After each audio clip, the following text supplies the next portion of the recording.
Ang mabuting balita ng Panginoon ayon kay San Lucas.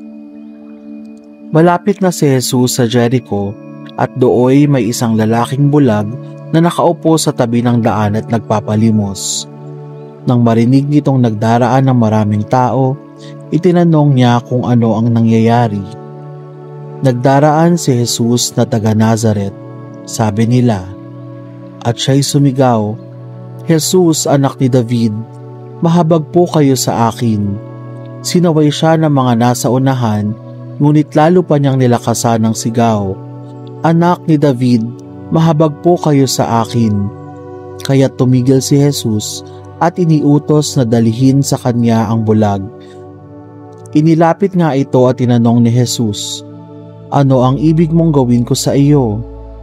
"Panginoon, ibig ko po sana'y manumbalik ang aking paningin," sagot niya. At sinabi ni Jesus, "Mangyari ang ibig mo, pinagaling ka dahil sa iyong pananalig." Noon din, nakakita siya at sumunod kay Jesus at nagpasalamat sa Diyos. Nang makita ito ng mga tao, silang lahat ay nagpuri sa Diyos. Ang mabuting balita ng Panginoon. Pinupuri ka namin, Panginoong Hesukristo. Kaya't tumigil si Jesus.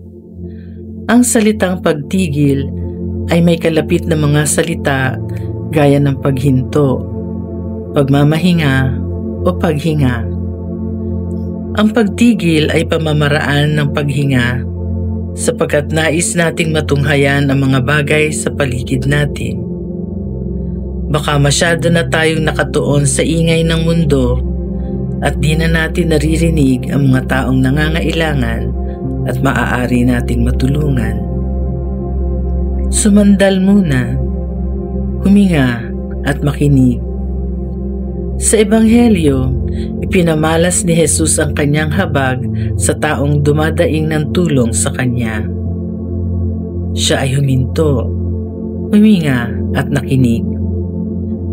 Sa gitna ng ingay ng mga tao na namamangha kay Jesus, tanging sigaw ng pananampalataya ang pumukaw sa puso ng Panginoon. Kaya't dahil sa pananampalatayang iyon, gumaling ang bulag at muling nakakita ng liwanag.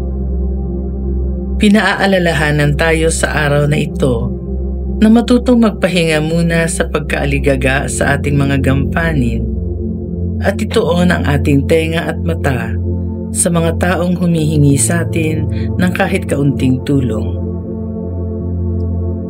Gaya ni Santa Isabel ng Ungaria na mas piniling ilaan ang kayamanan sa pagtulong sa mga nangangailangan.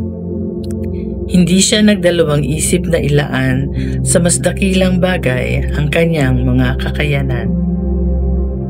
Magmasid sa paligid, makinig, makiramdam. Sinong nangangailangan ng pakikinig mo, pagdamay o pagtulong?